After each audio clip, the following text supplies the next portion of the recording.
U.S. President Joe Biden has assured his Ukrainian counterpart, Volodymyr Zelenskyy, that NATO will support Kiev if Moscow attempts an invasion of its western neighbor.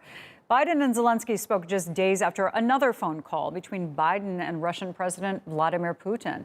Tensions are extremely high between Ukraine and Russia, with tens of thousands of Russian soldiers deployed along their border. Schiff, head of the Intelligence Committee in the U.S. House of Representatives, warned that an invasion is very likely unless enormous sanctions are placed on Russia. Andy Rosegen is in Washington and explains what the U.S. could do in addition to imposing sanctions.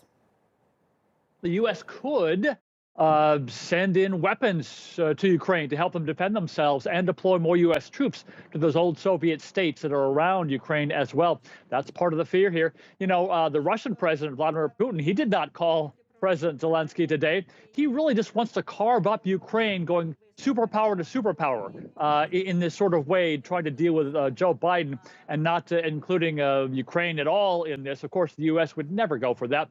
Now, both Russian diplomats and U.S. diplomats say, yes, there is a chance of a diplomatic solution to all this. And some people have suggested that just because Vladimir Putin took that phone call from Joe Biden last week, it lasts about 50 minutes, that could be a sign that he's looking for an off-ramp here, a diplomatic solution to all this. Schiff said, look, he thinks it's very likely that Russia will invade Ukraine, and that's why the U.S. needs these strong economic deterrents.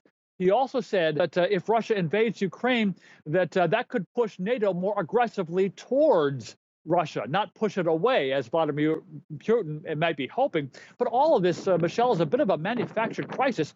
You know, Putin is asking that NATO not allow Ukraine to join the NATO alliance, a written assurance of that. But the NATO alliance has not been asking Ukraine to join. So we'll have to see what happens. But, you know, Russia has said, look, if the U.S. imposes these economic sanctions on us for invading, then that could seriously damage U.S.-Russian relations.